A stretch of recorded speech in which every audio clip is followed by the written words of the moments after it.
What a play call. You've been going to the sidelines, little quick screen passes. This time another screen, but to the middle of the field to your running back, Hale, and there's nobody home. A brand new safety just checked into the game for Sam Houston, immediately went over to double Hudson, which meant there was nobody in the middle, and Hale trots in.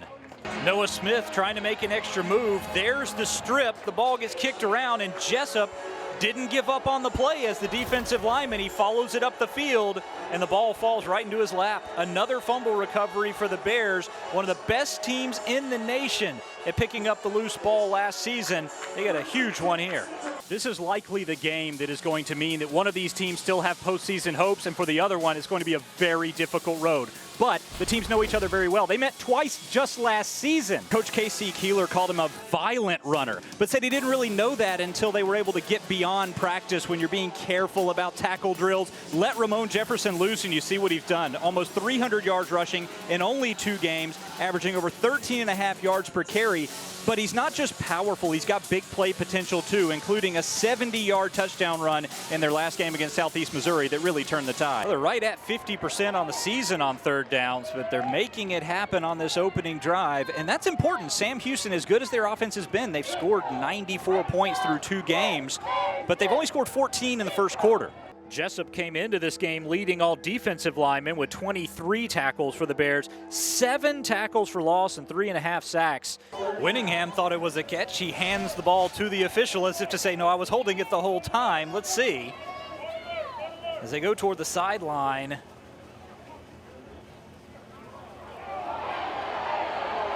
Looks like he's got it. Adeye has brought in just 6 balls so far this year, 53 yards receiving. He has found the end zone once, but you get the feeling the Bearcats think he can do a lot more, that he's going to make some big plays for them down the stretch this year. This is just a great read by Braylon Smith. The Colonel defense out of that timeout tried a lot of movement, shifting safeties, faking blitzes. He read it perfectly and found Hudson. He is turning into a dangerous weapon for this pass-first offense. They're starting to change the playbook a little bit. Hale made some great moves on the inside on this drive. Look at him there. He starts going toward the strong side of the field, cuts back as he sees an opening, and finds the end zone for the first touchdown of the afternoon. Before the Bears finally wrestle him to the ground. I don't think he ever went down. I think they finally just stopped his forward progress. And Jefferson trying to say, no, I'm still moving forward. Give me a few more. He winds up gaining 7 and makes his third down manageable. Perfect play call in that situation. UCA stacking the line to stop a primarily rushing offense on 3rd and short. You go with a quick pass to Wilcox. And that was a nice tackle out in the flats by Newsom. If he doesn't make it, Wilcox can go all the way. Cameron Godfrey, the stopper for Central Arkansas. And that's Godfrey coming up from a safety position. So even as the Bearcats have been successful through the air, UCA's defense is still zeroing in on Jefferson, making sure he can't get the big first down play. That was cool and calm under pressure. Schmidt has 2 defenders in his face. He's trying to find a seam. It's 3rd and long, and he threads the needle. You think Braylon Smith went to his coach in that timeout and said, I almost made the end zone on that last carry. Let me finish it off? I wonder. Smith is certainly that type of competitor. And EKU knocking on the door. They have come out with a head of steam like we haven't seen all night here to start this 4th quarter, now inside the red zone. That's the guy you want on him. DeAndre Lamont has been the big playmaker defensively for UCA through the first 3 games, but just not quick enough. And that's the 2nd third down conversion of this game, James, where they have not just gotten to the sticks, they've gone way down the field for a big game. 56 yards. You cannot lose track of Matt Jackson, and it looks like the Bears did that time. Nobody to block him at all. Braylon Smith had no chance. That's about a second. What style of a safety is he? He's explosive. Coach Walt Wells says he empties the bag every single play. It'll be 4th and 7. That was a great read by McKinney, though. Jessup is right there, and he finds the only check down receiver that makes that completion possible. And that's the difference between they're going to be able to go for this 4th down. If that's an incompletion and it's 4th and 15, you may be thinking about punting. K.C. Keeler pulls a rabbit out of a hat. And flags are down on the hit on Schmidt, as this does not look good for Cameron Godfrey, who came in with a hard hit on the quarterback. Schmidt might be seeing stars. They've run this play so many times.